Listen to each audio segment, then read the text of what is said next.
Possibly even more disturbing, however, was how the staff treated Nellie herself. I would be worried if I was Nellie, I wouldn't be able to get out. But I'm assuming there would be like a news reporter that'd be like, we sent this woman in, you have to give us to her. She had stopped pretending to be crazy the moment she walked into the Or give her to us. asylum.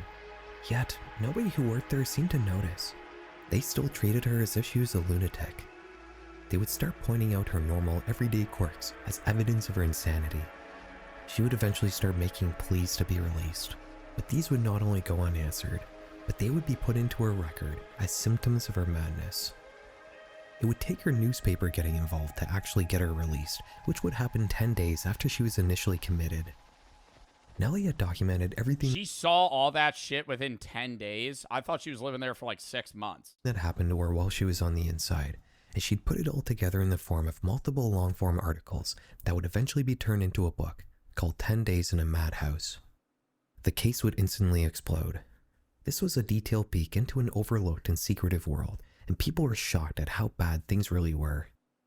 A grand jury would be convened to investigate the conditions at the asylum, and though the staff at Blackwell made a last-ditch effort to clean the place up before the investigators Oh my god, scrambling. Just firing all the fucking nurses that were just like torturing them. visited, who were immediately told that everything Nellie had wrote were lies, the jury ultimately sided with Bly.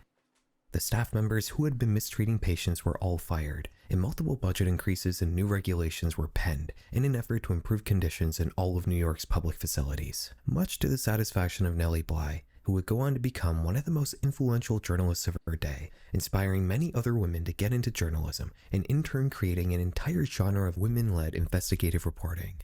Nellie Bly's investigation into Blackwell may have been the first peek we've gotten behind the walls of a typical insane asylum, but it wouldn't be the last.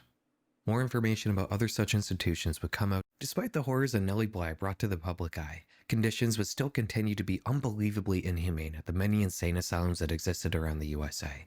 And in fact, the people in charge of these establishments would begin to introduce new elements that would drag down the lives of their patients to new and terrifying lows.